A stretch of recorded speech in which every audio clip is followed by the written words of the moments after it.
Chad Dorman est un père de famille américain vivant avec sa femme Laura ainsi que ses 3 fils et sa belle-fille. Leur vie avait pourtant l'air heureuse jusqu'au jour où les 3 garçons du couple vont tout simplement se faire exécuter. Ce drame va venir révéler que la famille n'était peut-être pas aussi heureuse qu'elle le prétendait. Pour tout savoir sur la triste et mystérieuse histoire de la famille Dorman, lançons-nous maintenant dans la vidéo.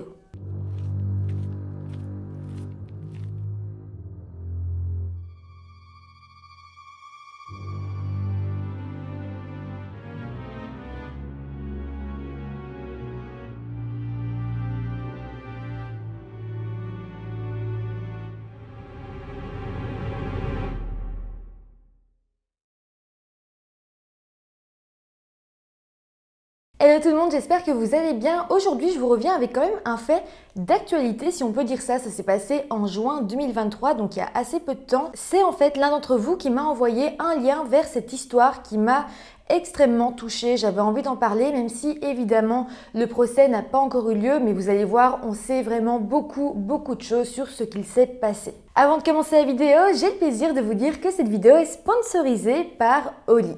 Oli est la marque de boissons énergisantes et de thé glacé parfaite si vous voulez prendre soin de vous, de votre santé et de la planète. Les boissons énergisantes sont sans sucre, vegan, renforcées en vitamines et faibles en calories. De plus, elles contiennent des arômes et colorants naturels. Ce que je trouve également génial, c'est que pour sa gamme énergie, Oli utilise une caféine cristallisée qui a un effet à plus long terme et nous évite donc le petit coup de fatigue post-caféine. Une autre chose qui va vous convaincre sans hésiter d'adopter Oli est leur engagement pour une planète plus propre. Un pot de Oli remplace 50 canettes. Mais laissez-moi aussi vous parler de leur gamme de thé. Là aussi, il s'agit de poudre, ce qui vous permet de vous faire un délicieux thé glacé en quelques secondes. Vous pouvez donc prendre vos petits sachets partout où vous allez et avoir un thé glacé super facilement. À nouveau, Oli vous propose plein de goûts différents et des thés riches en vitamines et antioxydants. Si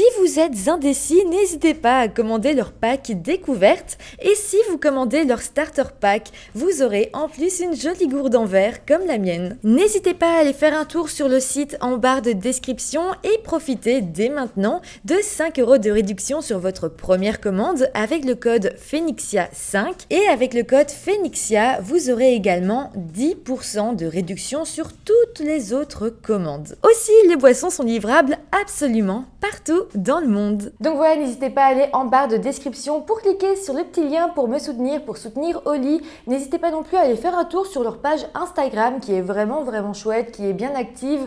Donc voilà, n'hésitez pas. Et maintenant que tout ça est dit, lançons-nous dans la vidéo. Nous sommes donc en 2023. Chad Christopher Dorman, 32 ans, et son épouse Laura Dorman, 34 ans, vivaient aux États-Unis dans l'état de l'Ohio, dans la ville de New Richmond, une petite ville comptant seulement 2800 habitants. Ils avaient une petite maison modeste située dans le pâté de maison 1900 de Laurel Lindale Road, dans un endroit très paisible de la ville, à côté de la rivière. Le couple avait 3 fils. Chase, 3 ans, Hunter, 4 ans et Clayton, 7 ans, mais Laura avait déjà eu une autre fille d'un précédent union qui s'appelait Alexis et qui, elle, avait 14 ans. Laura était alors une mère au foyer et elle était extrêmement proche de ses enfants. Chad, lui, était menuisier et était donc la principale source de revenus de la famille. Pour ce qui est des 3 garçons, ils étaient inséparables. Ils jouaient toujours ensemble et s'encourageaient vraiment mutuellement. L'entraîneur de baseball du fils aîné a d'ailleurs décrit la fratrie comme étant une petite meute. Il dira aussi que chacun d'eux était vraiment gentil, drôle et attentionné. Tous partageaient d'ailleurs une grande passion pour le baseball et d'ailleurs Chad, leur père, était co-entraîneur de leur équipe. Pour vous parler un peu plus de Chad, il a été décrit par son propre père comme étant un père aimant mais qui paraissait comme cassé par la vie. Par contre, si on demande à ses voisins, ils le voyaient comme un homme brut et même violent. Jim Kimkanon, qui était l'un des voisins du couple, dira d'ailleurs à des journalistes avoir déjà vu Chad en train de maltraiter sa femme et même ses enfants. En fait, il dira plus précisément: Il était en colère tous les jours. Il n'y a pas eu un jour où il n'a pas crié après sa femme et ses enfants. Donc clairement, si on en croit ce voisin et même d'autres voisins, eh bien cette maltraitance envers sa famille était quotidienne. Mais bon, malgré tout, le service de protection de l'enfance n'avait jamais été alerté. En fait, c'est ce que je trouve vraiment triste aussi dans cette histoire, c'est qu'après coup, plein de voisins ont été voir des journalistes en disant « Oui, ce père de famille était violent, etc. » Mais quand on sait ce qui va se passer plus tard, on se dit que s'ils avaient au moins à ce moment-là appelé le service de protection de l'enfance, eh bien tout ce drame ne serait peut-être pas arrivé. Donc voilà, c'est facile de dire après coup que Chad paraissait être un père violent, mais malheureusement ça n'a jamais été signalé aux autorités. Mais bon, pour continuer sur les récits des voisins, un d'entre eux dira même qu'il avait déjà vu Chad en colère et jeter ses enfants dans la cour de la maison, les jeter violemment pour ne pas qu'il reste à l'intérieur. Donc voilà, d'un côté on a cette famille qui se dit heureuse, le père de Chad qui dit que son fils aime ses propres enfants, c'est des bons grands-parents. On voit sur le profil Facebook que lorsque Chad postait des photos des enfants, eh bien la mamie arrêtait pas de dire « Oh, ils sont beaux mes petits-enfants ». Vraiment, d'apparence, ça avait l'air d'être une bonne famille, mais voilà, comme on peut le voir, déjà ceux qui vivaient à côté de chez eux voyaient bien qu'il y avait des problèmes. Mais à présent, plongeons-nous dans la journée du 15 juin 2023. Vers 16h15, le 911 va recevoir un appel. Au bout du fil, c'était Laura, la femme de Chad. Elle pleurait énormément et entre plusieurs sanglots, elle a dit que ses bébés avaient été abattus. Au même moment, une femme passait par là en voiture et a vu une adolescente aux cheveux blonds crier et courir dans la rue avec un petit chien noir. Cette jeune fille était en fait Alexis, la première fille de Laura, et elle courait en direction de la caserne des pompiers qui se trouvait pas très loin de là. Donc cette femme en voiture s'est arrêtée près d'Alexis et lui a demandé ce qui n'allait pas. Et là, Alexis s'est mise à crier que son beau-père était en train de tuer tout le monde dans la maison. Cette femme au volant a alors dit à Alexis de grimper dans sa voiture, mais Alexis a refusé en disant qu'elle ne voulait pas laisser sa famille. Alexis a alors continué à courir vers la caserne des pompiers pendant que la conductrice composait à son tour le 911. Suite à ça, une équipe de police va alors être envoyée au domicile de la famille Dorman et lorsque les policiers sont arrivés, Chad était assis sur le porche avec un fusil et paraissait bizarrement calme. Là, pour que vous compreniez un petit peu la situation, le comportement de Chad, je vais vous mettre une petite vidéo d'1 minute, 1 minute 30 où on voit en fait les images filmées sur la dashcam des policiers, donc la petite caméra qu'ils portent sur leur torse. On va voir l'arrestation de Chad. Vous inquiétez pas, les corps des enfants sont cachés d'une barre noire, donc vous verrez rien qui peut vous faire peur ou qui peut même en traumatiser certains. Non, c'est juste voir l'arrestation de Chad, donc je vous laisse avec cette vidéo. Show us your fucking hands now! Stand up! Stand up! Stand up! Stand up now! Stand up! Stand the fuck up!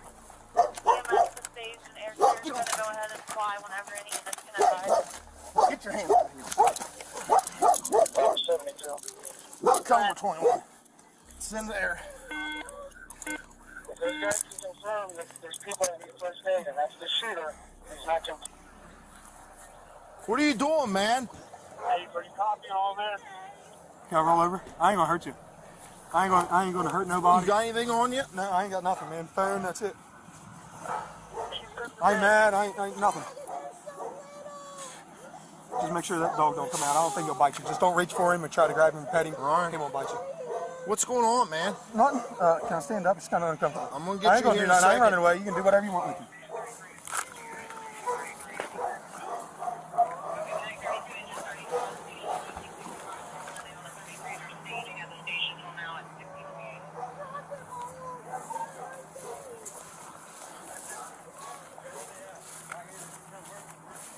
Here. You the only one else inside the house?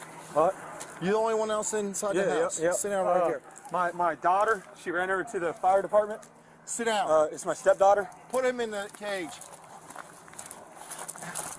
This is Will. Donc voilà, on peut voir que Chad va rapidement être maîtrisé et les policiers vont découvrir les 3 corps des petits garçons au sol dans une mare de sang. Ils vont alors très vite appeler une équipe médicale en renfort. Laura va elle aussi être retrouvée, elle était en pleurs et elle semblait être un petit peu blessée. En fait, elle avait la main en sang, elle semblait s'être pris une balle. Mais voilà, elle était surtout traumatisée, psychologiquement ça n'allait pas du tout. Et elle était dans un état épouvantable, tout comme les policiers qui étaient quand même... qui retenaient leur émotion devant tout ce qui se passait, devant le corps de ces petits-enfants qui étaient là, allongés dans le jardin. C'était déjà très très compliqué pour les enquêteurs, puis ça va être très compliqué pour l'équipe médicale qui va arriver. Mais avec tout ça, le plus perturbant, je pense que c'était vraiment le visage figé de Chad qui semblait être totalement imperturbable. En tout cas, Laura, de son côté, va être emmenée à l'hôpital et elle a été soignée pour une balle dans la main. En fait, quand on va lui demander comment elle s'était pris cette balle, elle va expliquer que lorsqu'elle a vu que Chad allait tirer sur l'un de ses enfants, elle s'est interposée, elle a mis sa main et la balle a traversé sa main mais a quand même touché l'enfant. Les agents de police ont de leur côté commencé à sécuriser la zone et lorsque l'équipe médicale arrivera, un médecin déclarera les 3 enfants morts. Chad Dorman a alors été arrêté et il s'est d'ailleurs laissé faire et a ensuite été conduit au palais de justice du comté de Claremont où il a fait des aveux complets. Il va expliquer que son plan était en fait prémédité depuis un peu moins de 3 mois déjà.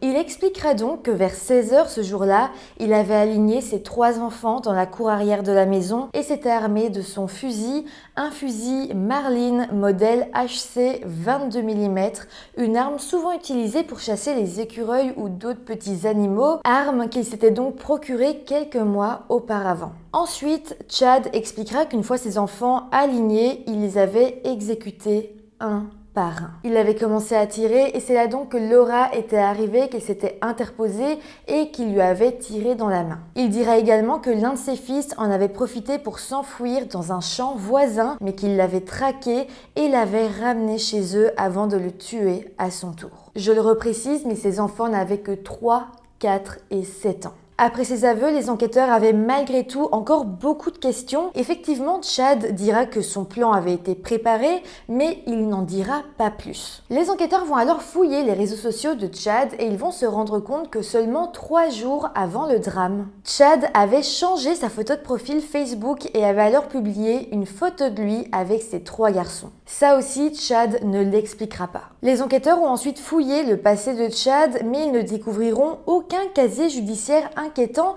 à l'exception d'un incident qui avait eu lieu en 2010. C'était en fait pendant l'été. Chad avait été arrêté pour violence domestique après avoir tenté d'étrangler son propre père. Mais bon, finalement, Chad n'avait rien eu parce que ses parents avaient décidé de ne pas le poursuivre. D'ailleurs, lors de l'audience au tribunal, son père, Keith, ne s'était même pas présenté.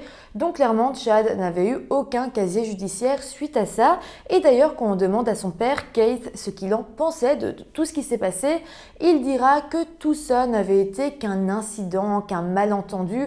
Vraiment, il minimisera énormément les choses. Mais en tout cas, tout ça ne nous aide pas vraiment à comprendre pourquoi ce père de famille a décidé de tuer ses 3 fils. Certaines personnes vont émettre l'hypothèse que peut-être Chad avait l'intention de mettre fin à ses jours, mais que la police avait réagi avant qu'il ne puisse agir. Mais bon, je me dis, si clairement il avait eu pour but de mettre fin à ses jours, de tuer ses enfants avant, puis ensuite se tuer lui-même, ça aurait été très rapide de prendre son fusil et de se tirer une balle dans la tête. Je veux dire, quand les policiers sont arrivés, il était clairement assis sur les marches avec son fusil à côté de lui. Donc penser qu'il n'en aurait pas eu le temps, ça me paraît assez peu probable. Ce qui pose aussi question, c'est pourquoi s'être attaqué à ses 3 fils seulement, entre guillemets, et non pas à sa femme ou même à sa belle-fille Alexis. Lorsque Alexis s'est enfoui pour aller jusqu'à la caserne de pompiers, il n'a pas cherché à la rattraper, chose qu'il a fait avec l'un de ses fils lorsqu'il a essayé de s'enfuir, et lorsque sa femme s'est interposée, il lui a seulement tiré dans la main, alors que clairement il aurait pu la viser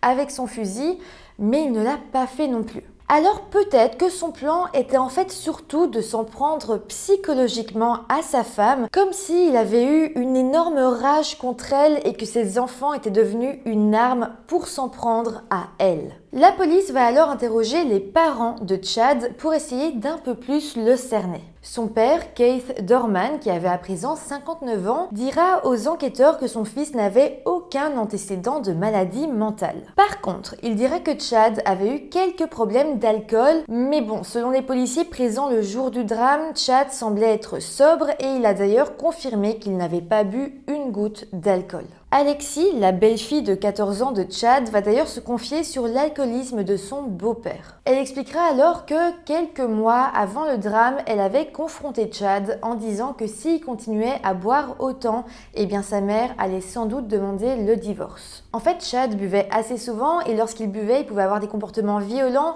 ou même être extrêmement désagréable, ce qui faisait qu'il avait des disputes avec tout le voisinage, ce qui embêtait énormément la famille qui essayait quand même de se faire bien voir. Donc avec ça, selon la police, il est possible que Chad ait alors ressenti une colère immense contre Laura, qui aurait peut-être commencé à parler de divorce. Là, on va passer à un moment un peu plus théorique, mais je pense que c'est important d'en parler. Alors, selon une étude, en fait, il y a 5 possibilités qui pourraient mener un parent à tuer son enfant. On va parler de ces 5 possibilités et on va voir laquelle pourrait le plus correspondre au but, au comportement de Chad. Alors, dans un premier cas, la mort pourrait survenir après une longue période de maltraitance ou d'une négligence continue sur l'enfant. Donc, ça voudrait dire que les parents ou Chad auraient maltraité leurs enfants pendant longtemps et qu'ils auraient fini par mourir de leurs blessures. Ici, ce n'est pas du tout le cas. Alors, une deuxième possibilité, c'est qu'un parent peut donner la mort à son enfant si cet enfant n'a pas été désiré, et c'est plus souvent le cas chez des nouveau-nés ou les enfants de moins de 1 an. Ici, je le rappelle, les enfants avaient 3, 4 et 7 ans, donc ça paraît aussi peu probable, surtout que tous ces enfants étaient désirés. Alors, troisième cas, la mort pourrait être donnée à un enfant suite à une psychose, une maladie mentale déclenchée chez le parent. Statistiquement parlant, cette théorie touche plus souvent les femmes, mais aussi c'est peu probable que ce soit arrivé à Chad parce que son propre père a dit qu'il ne souffrait pas de maladie mentale, il n'avait aucun antécédent, il n'avait jamais pris de médicaments contre la dépression ou quoi que ce soit. Donc cette théorie peut aussi être écartée. Quatrième théorie, un parent pourrait donner la mort à son enfant s'il pensait que son enfant serait mieux mort. Ça arrive parfois dans des cas de difficultés financières ou parce que le parent compte se donner la mort à lui-même. Là encore, on a parlé de la théorie que Chad aurait pu vouloir mettre fin à 6 jours, mais c'est une théorie assez controversée et surtout on ne voit pas pourquoi il aurait voulu faire ça. Et donc ça nous mène tout droit à la dernière cause qui est la plus privilégiée. Un parent peut donner la mort à son enfant dans un but de vengeance envers l'autre parent de l'enfant. Ça viendrait donc d'une haine intense envers le conjoint et pour le punir, pour se venger, eh bien, ce parent donnerait la mort à l'enfant parce que c'est la pire chose qui peut arriver à une mère ou à un père. Clairement, selon les policiers et selon une grande partie de la population, eh bien, cette théorie est la plus probable. Aujourd'hui, les enquêteurs sont assez persuadés que Chad a fait des aveux complets, même s'il n'a pas donné de mobile, il a tout expliqué dans les moindres détails. Donc, on connaît son plan et on sait comment toute cette scène atroce s'est déroulée. Il est donc incarcéré sous caution de 20 millions de dollars, qui est d'ailleurs la plus importante jamais émise dans le comté de Claremont. Le 22 juin 2023, il a été inculpé de 21 chefs d'accusation, dont des accusations de meurtre aggravé pour la mort de ses 3 fils, d'enlèvement et d'agression criminelle. Et clairement, il n'a pas cherché à se défendre et semble même plaider coupable pour tous ses chefs. Donc son acte, il semble l'assumer jusqu'au bout, il veut en assumer les conséquences et je trouve que ça pose encore plus de questions sur pourquoi il n'a jamais formulé le pourquoi du comment il a commis cet acte atroce. Il reste donc pas mal de choses à découvrir, mais je pense que déjà maintenant, on peut avoir une vague idée de ce qui a pu se passer et aussi de la douleur atroce que Laura et sa fille Alexis ont ressenti et doivent encore ressentir aujourd'hui. D'ailleurs, on a très peu de photos et d'informations sur Laura et Alexis, donc je pense sincèrement qu'elles sont très fort protégées par les médias.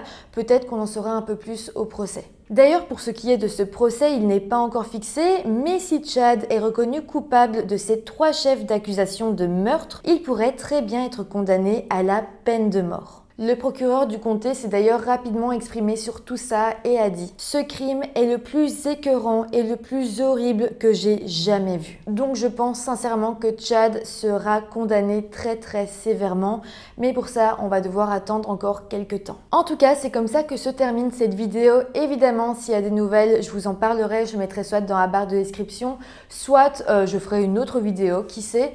En tout cas, n'hésitez pas à aller faire un tour dans cette barre de description pour aller acheter vos petits packs Oli si vous en avez envie. N'hésitez pas non plus à vous abonner à la chaîne.